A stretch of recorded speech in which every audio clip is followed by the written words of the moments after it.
Estamos estudando as viagens missionárias do apóstolo Paulo, concluindo o livro de Atos, né? Nós começamos aí uma playlist muito legal há tempos atrás sobre o livro dos Atos dos Apóstolos. Nós falamos apenas da jornada de Pedro e agora nós estamos concluindo a jornada do apóstolo Paulo, né? Mais 2, 3 aulas nós encerramos esta série que foi muito legal, né? Ver como o apóstolo Paulo tinha realmente as credenciais de um super apóstolo, né? Considerado por muitos estudiosos o maior apóstolo da Bíblia, por tudo que ele deixou de legado, por tudo que ele enfrentou e venceu, e realmente fundamentando igrejas por toda a Ásia Menor, a Europa. Realmente ele marcou gerações e continuará marcando com tudo aquilo que produziu para o reino de Deus. Na aula passada nós falamos sobre o discurso de Paulo diante de Félix, aliás, diante de Festo e Agripa, o rei Agripa. Félix já foi, né? Félix era aquele corrupto que ficou pelo caminho. Mas nós falamos de Festo, que era outro governador romano daquela província. Também falamos sobre o rei Agripa, que era da família de Herodes. E onde nós estamos, então, Bispo G, Bispo Dani, onde nós estamos? Na Cesareia Marítima. Cesareia Marítima, vamos ver aí o mapa, para você não se perder na nossa geografia bíblica. De Jerusalém, Paulo foi enviado para Cesareia. E já estava um bom tempo em Cesareia, talvez quase 3 anos, né? Só ali com Félix, nossa, é tanto Festo, Félix, né? Tudo com F, é complicado, hein, Bispo G? É verdade. Só com Félix ele ficou ali 2 anos. Ainda ficou mais um tempo com Festo e aquela coisa, afinal vai ou não vai. Enfim, ficou bastante tempo ali esperando a direção, para onde irá. E ele mesmo tinha escolhido já a sua direção. Ele vai para Roma, porque ele apelou para ser julgado pelo imperador. Quem era o imperador romano na época, Bispo G?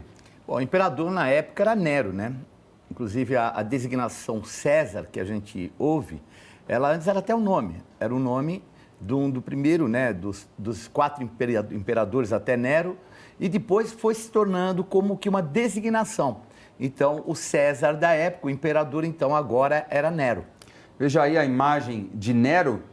Nero era uma figura conhecida por ser aterrorizadora, né? Nós vamos falar mais sobre Nero na última aula. Paulo enfrentou esse cara aí, talvez o mais cruel de todos os imperadores romanos. Só para você ter uma ideia, na perseguição que ele fez aos judeus e aos cristãos lá em Roma, ele chegou a torturar cristãos colocando em estacas no seu próprio jardim, fazendo eles de luminária. Imagina, enquanto eles queimavam ali, ele colocava realmente como luminária no seu jardim. Era um cara maluco, insano, e era esse cara que o apóstolo Paulo iria enfrentar. E ele, inclusive, ele põe fogo em Roma, né, com o objetivo, porque estava num declínio muito grande, e uma maneira até de justificar essa queda, e põe a culpa nos cristãos de terem posto fogo em Roma. Olha Loucura, só. né? Maluco, é isso que o apóstolo Paulo vai enfrentar. Só vai enfrentar o imperador mais cruel de todos os tempos. Mas ok, vamos embora, vamos ver como é que ele vai chegar lá. Então a gente vai estudar exatamente isso. Como o apóstolo Paulo chegou em Roma na sua 4ª viagem missionária, tá certo? Vamos ler o capítulo 27 do livro de Atos. Preste atenção.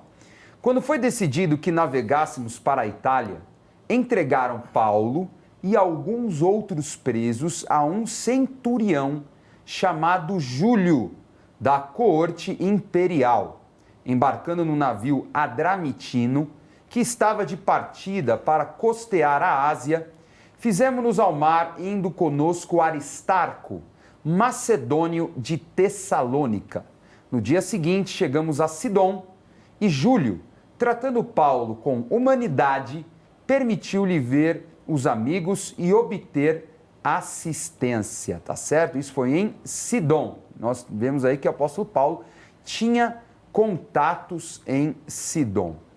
Bispo G, antes de irmos ao mapa, entender já toda essa caminhada que vai ser bem desafiadora, nós temos alguns elementos aqui que nós precisamos explicar para entender a história, porque praticamente as últimas aulas estamos aí nos dedicando a entender também muito do Império Romano, as práticas de Roma, porque a Palestina, como era chamado Israel, aquele território, aliás, todo mundo conhecido, com exceção do Extremo Oriente, estava sob o domínio de Roma.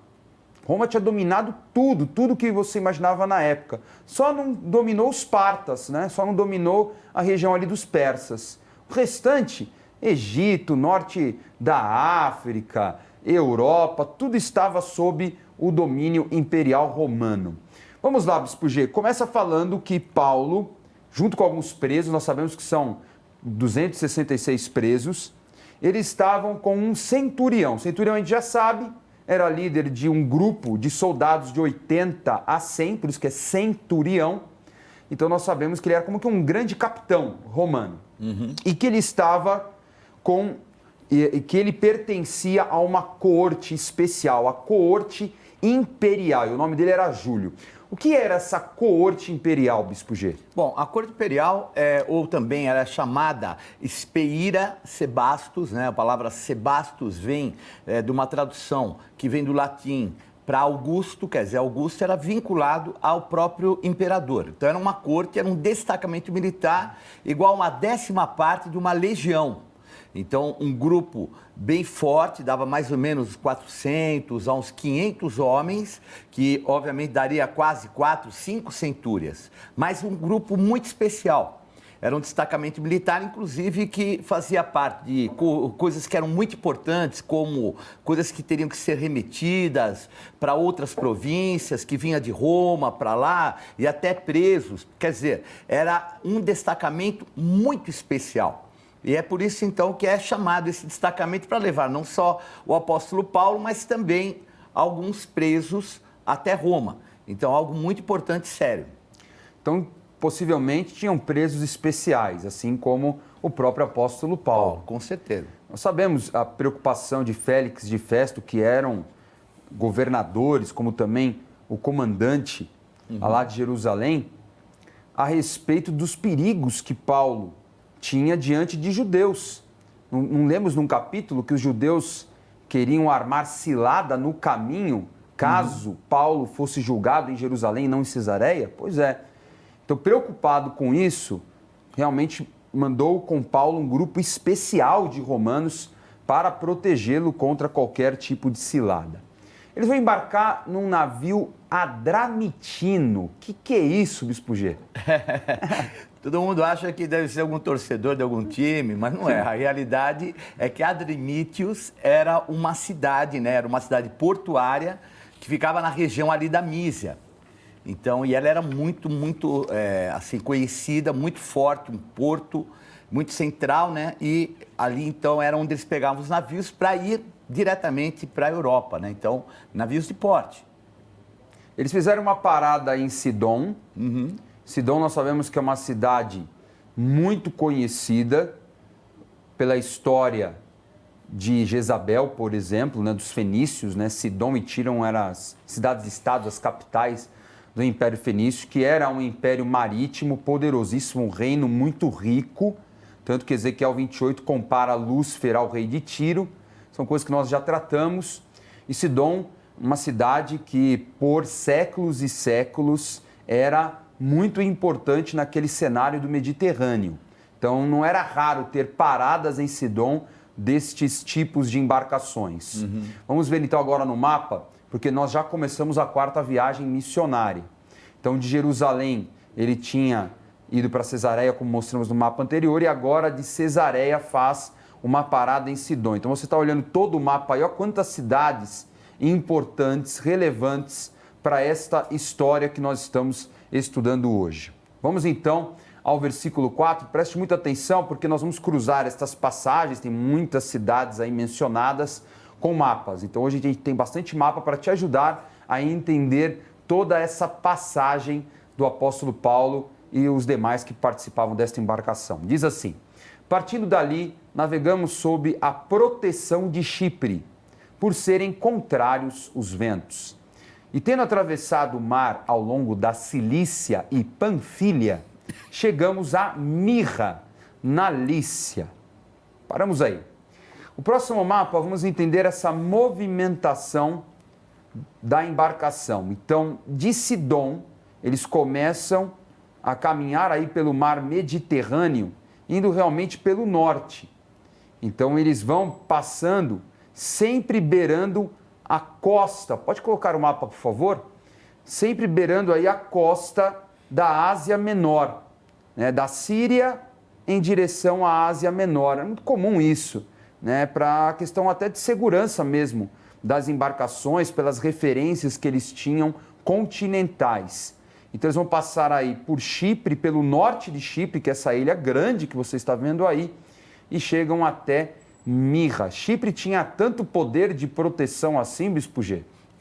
Tinha, porque o contexto deles é o mar aberto ali, o mar Mediterrâneo aberto, era uma questão muito forte, né? Tendo ventos, tempestades. Tanto que você vê, a forma mais fácil seria ir reto. Então você atravessaria direto para Mirra, mas eles vão costeando e vão passando por trás de Chipre, porque os ventos eram contrários, então eles vão se protegendo dos ventos. Então, passando por trás de Chipre, aqueles ventos que eram contrários, eles se dissipam para eles poderem subir, né?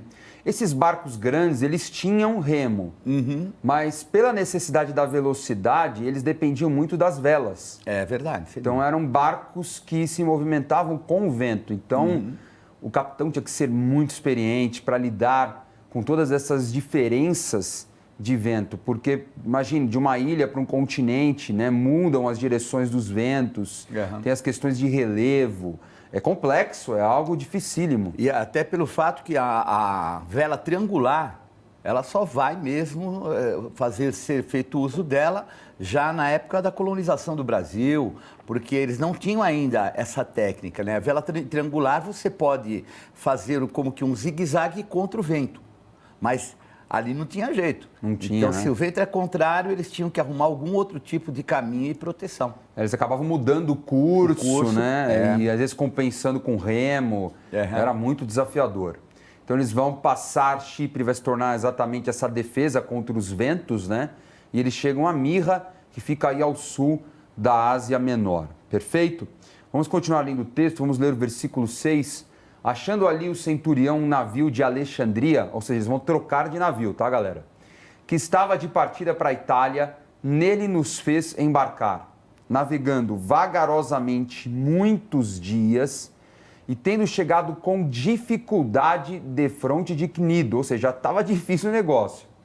Não nos sendo permitido prosseguir por causa do vento contrário, navegamos sob a proteção de Creta, na altura de Salmona.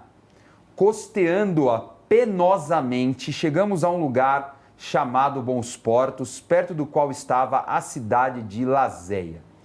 Vemos aí que já anunciava que seria uma viagem difícil, uma viagem desafiadora.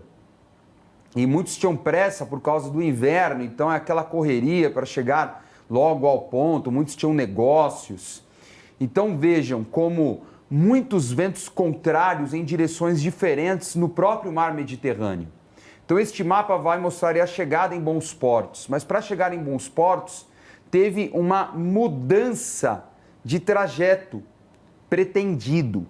Provavelmente ele partiria de Cnido em direção à Grécia, mas vemos que por causa dos ventos contrários, ele vai em direção a Creta, ele muda o caminho, ele desce para usar Creta também de proteção como Chipre, para poder chegar do lado esquerdo à Itália até Roma, que fica bem mais ao norte. Então nós vemos toda essa manobra em virtude das condições de tempo contrárias. Tudo bem até aí? Vamos lá, já falamos aí de 3 cidades importantes. Tudo começa com C, Chipre, Cnido e Creta, né? Pois bem, diz assim, depois de muito tempo, tendo se tornado a navegação perigosa e já passado o tempo do dia do jejum, admoestava-os Paulo, dizendo-lhes, Senhores, vejo que a viagem vai ser trabalhosa, com dano e muito prejuízo, não só da carga e do navio, mas também da nossa vida. Mas o centurião, dava mais crédito ao piloto e ao mestre do navio do que ao que Paulo dizia. Bom, teve um tempo de consagração de Paulo, tempo de jejum, um tempo que eles estavam ali se preparando para esta viagem.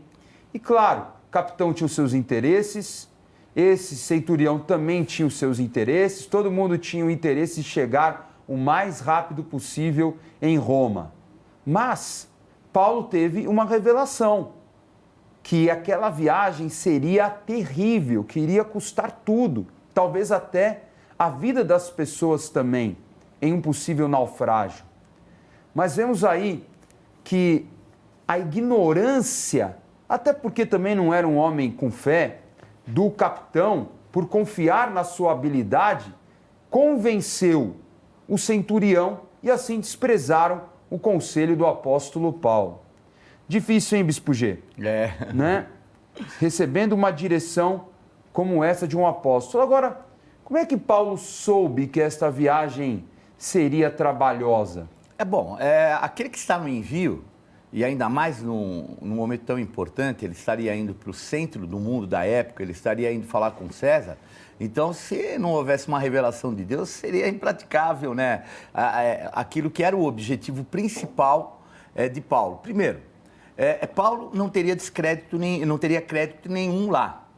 E essa situação, essa revelação não veio só para trazer uma informação para o apóstolo Paulo, mas para que aqueles homens que estavam ali começassem a entender quem era Paulo. Uau!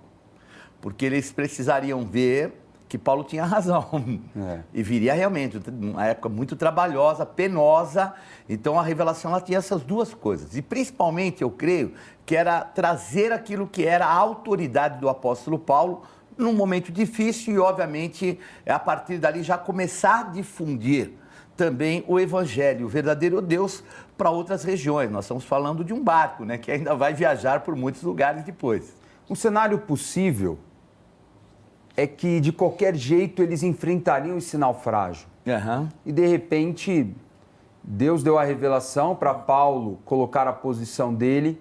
E quando estivessem realmente durante o naufrágio, durante toda aquela tempestade, aquela destruição, eles dessem ouvidos ao apóstolo Paulo.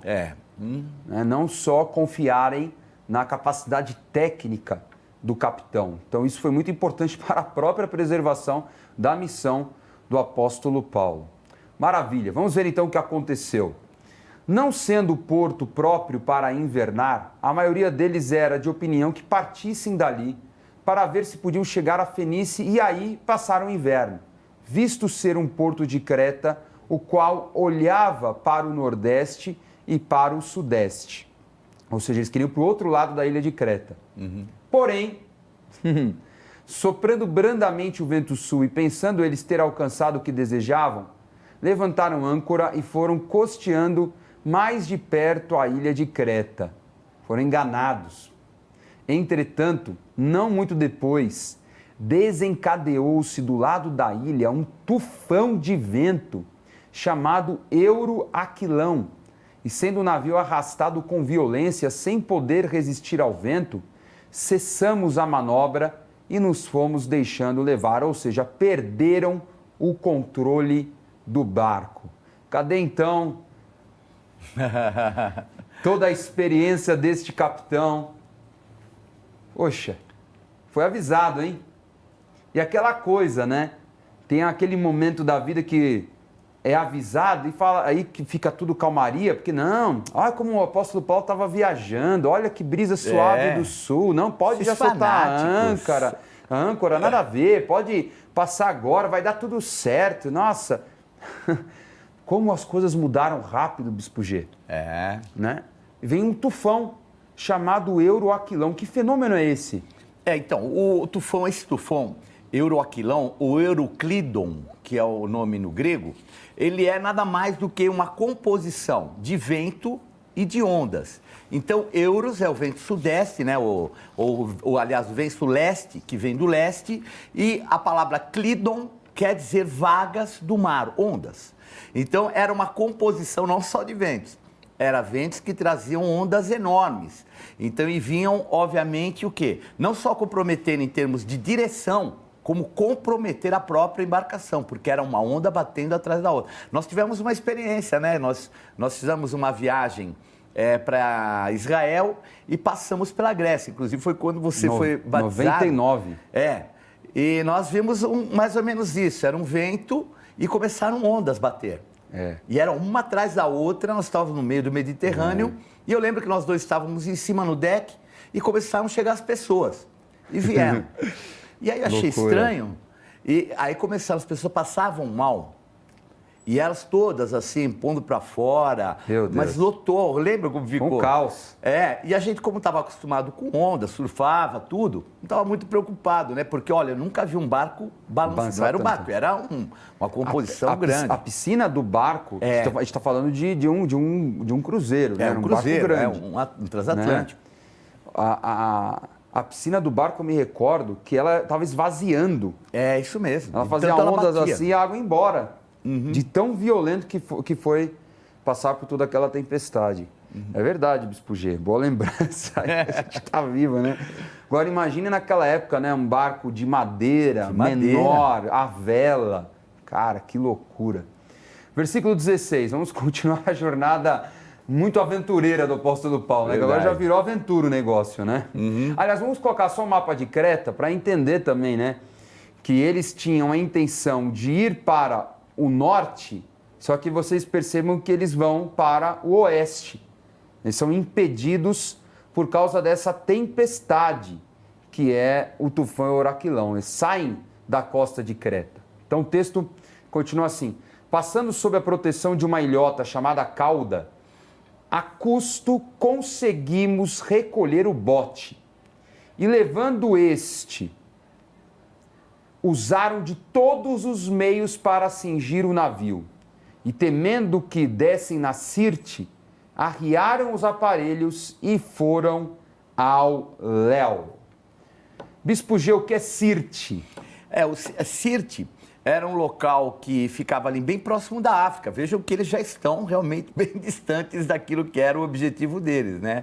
Então era um local muito perigoso, porque era onde geralmente afundavam barcos, tinham duas regiões chamadas Sirte, e que não eram só bancos de areia, eram bancos de areia que, além de prender o barco, eles podiam até sugar o barco. Era um tipo de uma areia movediça, então era muito realmente perigoso. Então estava todo mundo ali apavorado.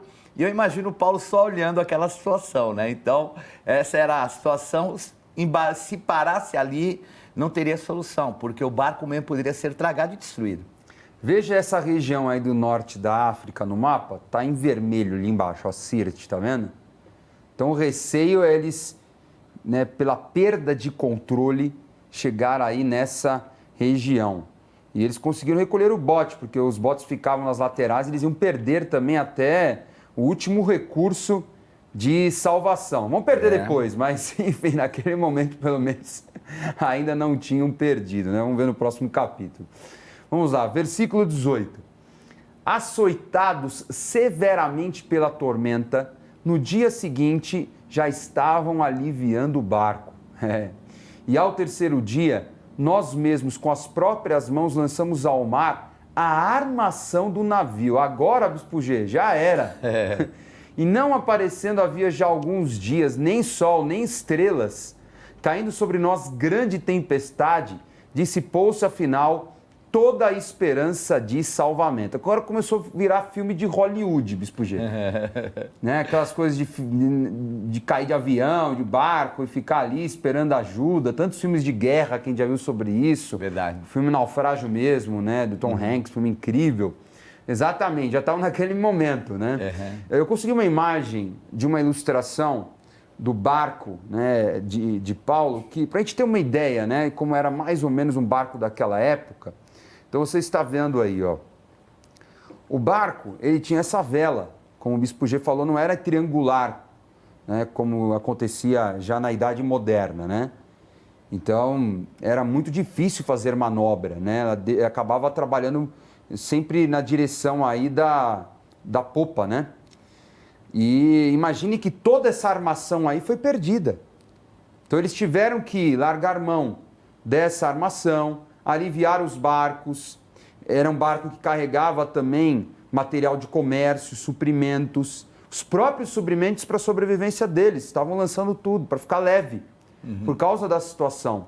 Né? O barco começou com o peso, ele ficava, vamos dizer assim, um pouco mais afundado e a água entrando. Então a ideia era, vamos tirar o peso para o barco ficar mais leve, subir mais, e assim eles combaterem também esse outro adversário que era a água que entrava com a própria tempestade. E também o mastro, né? Porque vocês viram, primeiro já tinham até baixado as velas por causa disso, né? Mas o mastro, ele muda o centro, vamos dizer assim, do barco, né? O centro, vamos dizer assim, de equilíbrio do barco. Então, passava mais para cima por causa do mastro. Então, tinham que tirar, porque ele ficava assim, ele ficava oscilando e oscilando muito. Quando você tira, ele fica mais que plano, fica então um pouco mais sólido a navegação, né? Por isso tiveram que arrancar. Então, quando ele ficou com as próprias mãos, tiveram que desparafusar, arrancar, sei lá, cortar, porque era o mastro, né, principal. Meu, deveria ter sido uma loucura, né?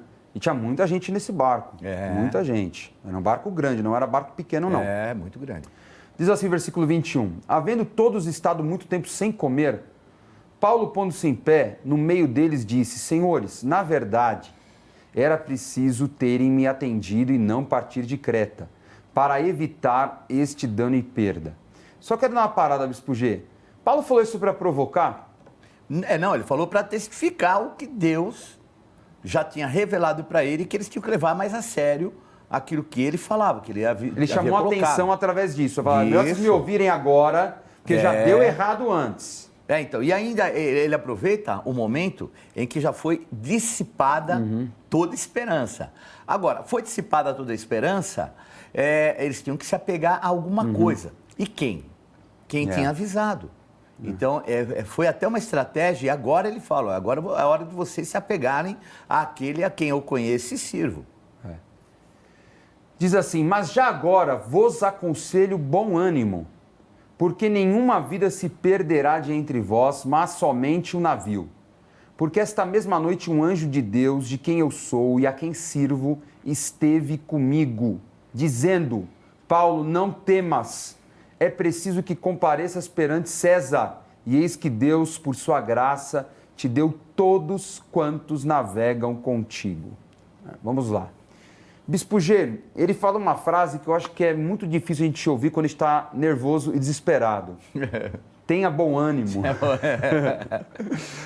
Quer alguém ficar irritado, quando você está nervoso, você fala assim, calma não, cara, calma. Eu tô nervoso. Quer dizer, mas ele fala isso sob um contexto, né? Ele falou, olha, eu tenho uma direção de Deus. Assim como Deus já tinha me falado que eu ia até Roma, ele me falou novamente, você não vai ficar por aqui não. E vai perder barco, vai ter dano, vai perder tudo. Aliás, esse é o tema da aula, né? Teria perda e dano.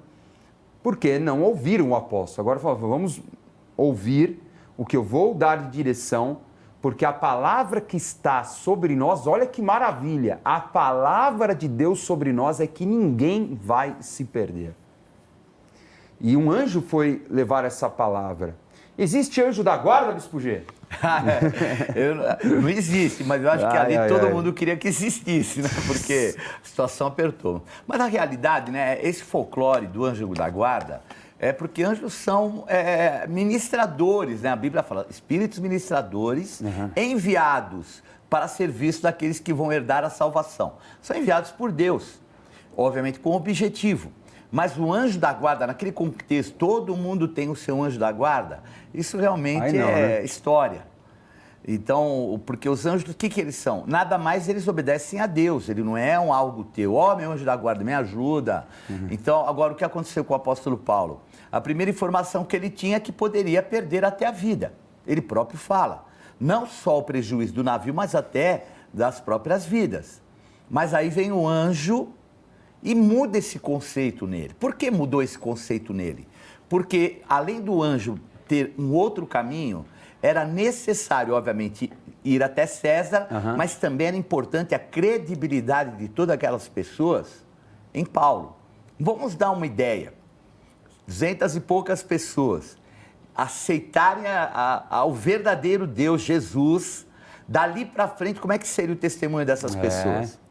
Para cada lugar fosse uma dessas 250 pessoas, ia se disseminar de uma forma fantástica o Evangelho. E, obviamente, mais para frente, essa carta, né, que foi escrita por Lucas, chegaria junto.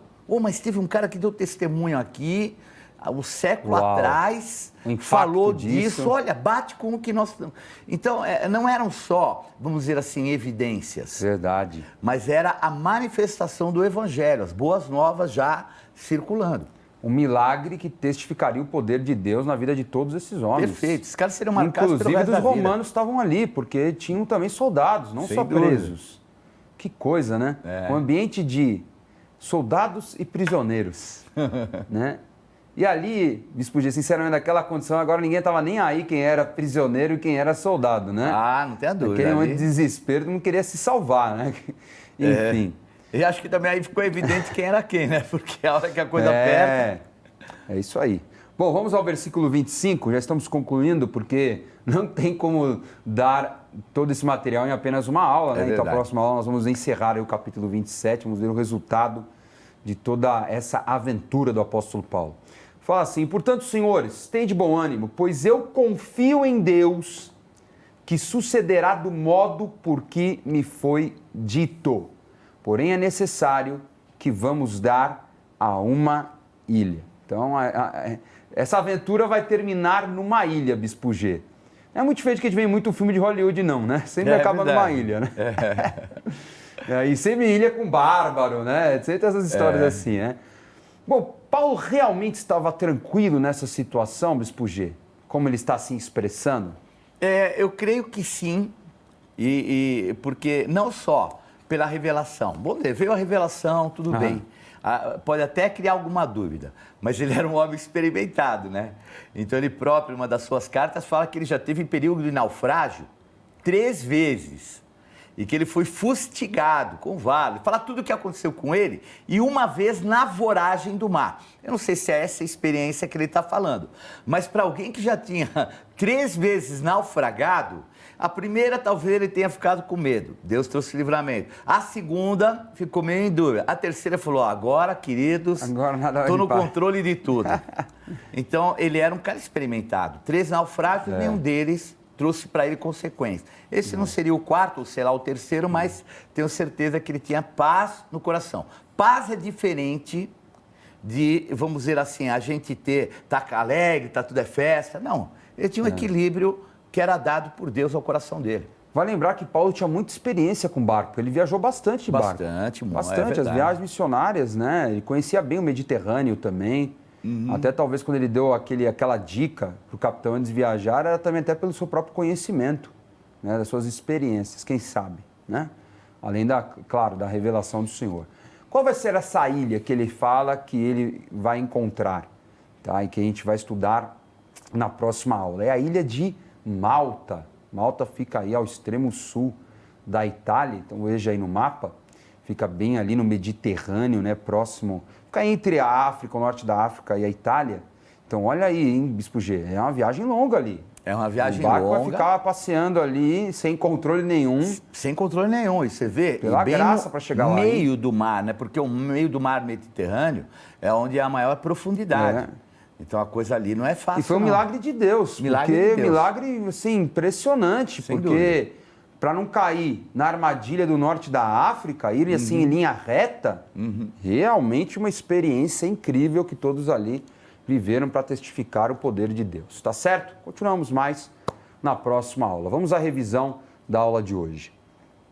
Hoje nós estudamos finalmente o início da 4ª viagem missionária do apóstolo Paulo. Rumo aonde, gente? A Roma. Estudamos todo o circuito do navio, saindo de Cesareia Marítima, costeando Chipre, Cnido e Creta, rumo à Itália, com presos e também a coorte imperial.